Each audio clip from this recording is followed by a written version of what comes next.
Phone આવેલો તને ખબર નહીં તારી ભાભીને હમણાં રિચાર્જ કરાયો એટલે બરાબર લોન કર્યા પછી હપ્તો ભરવાનો આપણે. બોલા તું બિલ રિચાર્જ કરાવે ને તમારે કોઈ મતલબ નહીં. ઈ ના તમને ફોન લીધો એ દિવસ મને કીધું માં કસમ તું બિલ રિચાર્જ કરે સસુર ગજબ બેઇજ્જતી.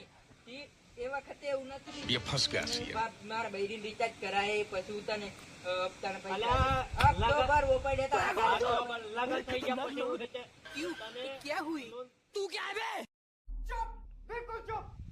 હમણાં તારા ભાભીને લગન કરી દીધા પછી 5 લાખની લોન કરી मुझे माफ कर दो। લોન ઉપાડીને પછી હપ્તો ભરી દે તું ટેન્શન નહીં લે. એટલે તું પોસ્ટવાળી પેમેન્ટ ના પહોંચવાની 2 મહિનામાં મારું લગન તૈયારી છે.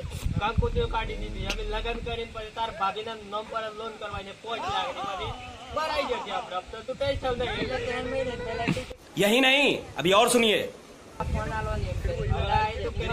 चीटिंग करता है तू, જીગરી ભાઈ બંને અલ્યા ભાઈ બંને चीटिंग चीटिंग चीटिंग करता है तू। ए उठा ले रे देवा, उठा ले रे बाबा, मुझे अमीर को नहीं रे, ये दो गरीबों को उठा ले। अगर हम करें तो करें क्या, बोले तो बोले क्या। झूठ बोल रहा है। हम मालूम है तेरे बाप को मत सिखा।